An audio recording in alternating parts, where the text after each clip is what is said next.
धर्म कंचित पुरस्कृत्य प्रायः शब्दः प्रवर्तते यथार्थं स्पष्टमाचष्टे शब्दः ताम अभिधाम विदुः। नमस्कार मित्रों, मैं कमलेश कुमार आप सभी का संस्कृत साहित्य चैनल में स्वागत और अभिनंदन करता हूं। आज आचार्य मुकुल भट्ट प्रणीत अभिधावृत्ति मातृका के बारे में चर्चा करते हैं। सर्वप्रथम आचार्य मुकुल भट्ट का समय। आचार्य मुकुल भट्ट प्रणीत अभिधावृत्ति मातृका के अंतिम पद्य में आचार्य मुकुल ने अपने पिता का नाम कल्लट भट्ट बताया है। भट्ट कल्लट काश्मीर के राजा अवंती वर्मा के सभा पंडित थे। जैसा कि राजतरंगिणीकार ने कहा है, अनुग्रहाय लोकानां भट्टाः श्री कल्लटादयः अवंती वर्मणः काले सिद्धाः भुवम अवातरन्। प्रस्तुत पद्य के अनुसार अवंती वर्मा का जो समय है 857 से लेकर के 883-84 के लगभग है। इसके अनुसार मुकुल भट्ट का समय ईसवी सन की 9वीं शताब्दी का अंतिम चरण या 10वीं शताब्दी का प्रारंभ माना जा सकता है।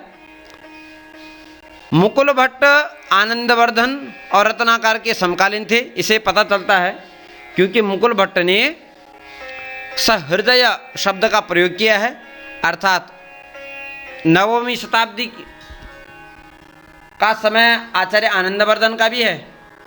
तो उसके बाद ही जो है, क्योंकि आनंदवर्धन भी जो है अवंती वर्मा के शासन काल में पंडित थे, अवंती वर्मा के सभा में पंडित थे, और मुकुल भट्ट के पिता श्री कल्लट भट्ट भी जो है।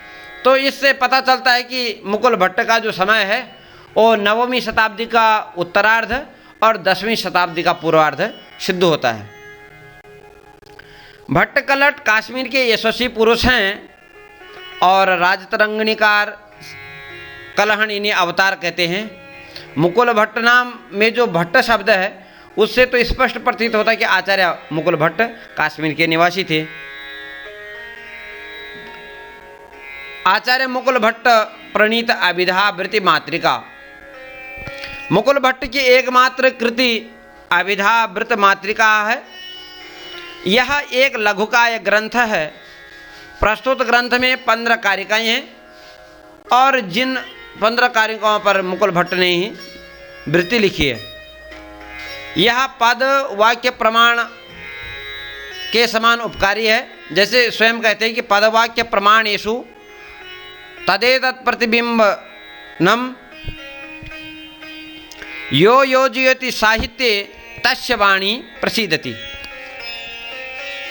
कह रहे हैं कि जो इसका उपयोग साहित्य शास्त्र में करेगा, पद वाक्य प्रमाणेषु, पद शास्त्र, व्याकरण शास्त्र, वाक्य मीमांसा, प्रमाण, न्याय, अर्थात जो भी इसका प्रयोग करेगा, अभिधावृत्ति मातृका का जो प्रयोग करेगा साहित्य शास्त्र में करेगा, उसकी वाणी क्या होगी? निर्मल हो जाएगी। इन्होंने वाक्य तत्व का 10धा विवर्त देखा है। इस विवर्त का नाम क्या है? अभिधा है। अतः अभिधा ही 10 प्रकार से विवर्त हुई है। जैसे पुस्तक का नाम है अभिधावृत्ति मातृका।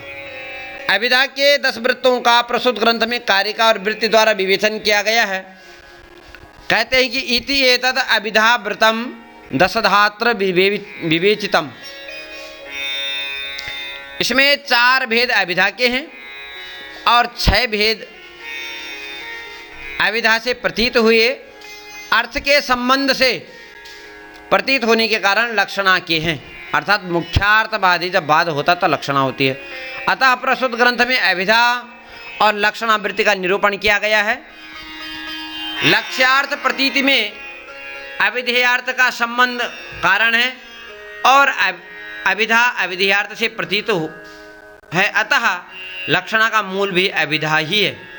अतः परंपरा से सभी वृत्त अभिधा के ही हैं, अर्थात मुख्य जो वृत्ति है वो अभिधा है। चाहे लक्षणा हो चाहे व्यंजना, ये क्या है? ये सारी वृत्ति अमुख्य हैं।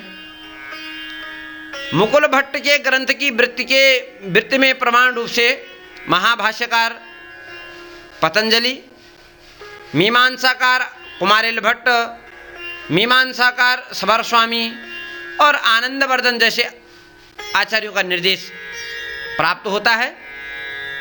अभिधा निरूपण के प्रसंग में यह ग्रंथ ख्याति प्राप्त और प्रामाणिक है। काव्य प्रकाशकार आचार्य मम्मट ने भी अभिधा का स्वरूप अभिधा व्रत मातृका से स्वीकार किया है और